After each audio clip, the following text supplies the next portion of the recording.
একটা সত্য ঘটনা আমরা পড়ে আপনাদেরকে শুনেছি, ঠিক আছে? আপনারা শুনেন, আর ভালো লাগলে একটু কমেন্ট করবেন, আর ভালো না লাগলেও কমেন্ট করবেন। তা ভিডিওটা ভালো যদি লেগে থাকে তো শেয়ার করে দিন অবশ্যই। তো এবার শুনেন ভিডিওটা।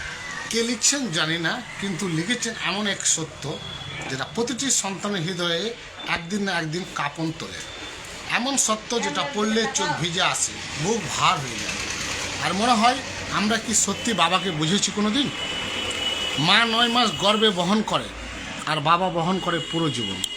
মায়ের কষ্ট দৃশ্যমান, বাবার নীরব। মায়ের ব্যথা চোখে দেখা যায়, বাবারটা বুকের ভেতরে লুকিয়ে থাকে। উভয়ে সমানভাবে আমাদের জীবন গড়ে তোলে, তবু সমাজ, অনুভূতি আর ভালোবাসার প্রকাশে কেন যেন বাবা সবসময় পিছিয়ে থাকেন। বুঝি না কেন মা বিনা বেতনে সংসার চালান, বাবা তার সমস্ত বেতন সংসারের জন্য দায়ী করেন। একজন গৃহিণী হিসাবে মা ঘরে সাজান, আর বাবা ঘরের আলো জ্বালিয়ে রাখেন পরিশ্রমের টাকায়। দুজনের পরিশ্রম সমান, দুজনের ভালোবাসা অনন্ত, তবু কৃতজ্ঞতার ভাষায় কেন যেন বাবার নামটা আসে কম।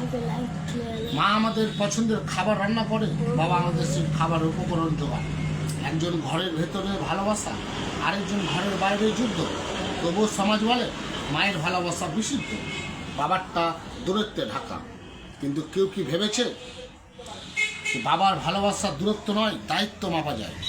ফোনে কথা বলে প্রথমে মায়ের সাথে কথা বলতে চায়। অসুখে পড়লে মা খুব কষ্ট হচ্ছে, কিন্তু বাবা তিনি হয়তো দূরে বসে ভাবেন। একবার যদি বলতো বাবা তুমি আছো তো, সন্তানরা প্রয়োজনের সময় বাবাকে মনে রাখে, কিন্তু ভালোবাসা প্রকাশে তিনি কোনো যেন হারিয়ে যান, জানি না কেন। আলমারি ভর্তি মায়ের শাড়ি, সন্তানের নতুন জামা কাপড়, কিন্তু বাবার জামা 2-3টা ছাড়া আর কিছুই নেই। তিনি নিজের চাওয়া ত্যাগ করে হাসি মুখে বলেন, তোমাদের থাকলেই আমি ভালো আছি। কিন্তু আমরা কখনোই জিজ্ঞেস করিনি, বাবা তোমার কিছু দরকার নেই? মায়ের গয়নার বাক্স ভরা সোনার অলঙ্কারে, আর বাবার হাতে আছে শুধু একটি পুরো আংটি, যেটা হারিয়ে দিন পড়েছিল, আজ খুলে ফেলেননি। তবু মা মাঝে মাঝে বলেন, আমার গয়না কম, কিন্তু বাবা কখনোই বলে না আমার কিছু। বাবা সারা জীবন কাজ করেন, ঘাম ঝরান, লড়ে সহ করেন, রোদে পুড়ে বৃষ্টিতে ভিজে তিনি পরিবারের হাসিটা রক্ষা করেন, নিজের কষ্ট গোপন রেখে। তবু প্রশংসা, ভালোবাসা, স্বীকৃতি সব কিছুতে তিনি পিছিয়ে থাকেন কেন কেউ জানে না। মা বলেন এই মাসে কলেজের ফি দিতে হবে, বাবা বলেন না আমরা নতুন জামা দরকার, তিনি হাসি মুখে দেন, নিজে চাওয়াকে ত্যাগ করে, দুজনেই ভালোবাসে। কিন্তু ভালোবাসার গল্প বাবার নামটা কোথায় হারিয়ে যায়?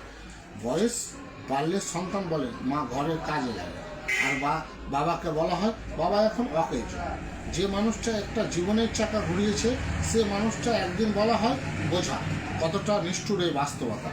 বাবা পিছিয়ে থাকেন কারণ তিনি আমার মেরুদণ্ড, আর এই মেরুদণ্ড তো শরীরের পিছনে থাকে, চোখে না পড়লেও তার কারণে আমাদের সোজা হয়ে দাঁড়ায়। তাই হয়তো বাবা পিছনে থাকেন, তাই আমাদের সামনে এগিয়ে যেতে পারি। জানি না কে লিখেছেন এই পঙ্গক্তিগুলো, কিন্তু প্রতিটি লাইন যেন বাবার নীরব ভালোবাসার প্রতিধ্বনি। যে ভালোবাসার মুখে নয়, কাজে প্রকাশ পায়। যে ভালোবাসা দাবি করে না, শুধু দেয় সারা জীবন। আজ পৃথিবীর সকল বাবাকে স্যালুট, তাই তাদের জন্য যারা পিছনে থেকে পুরো পৃথিবীটাকে সামলায়। বাবা তুমি সত্যি অদৃশ্য নায়ক।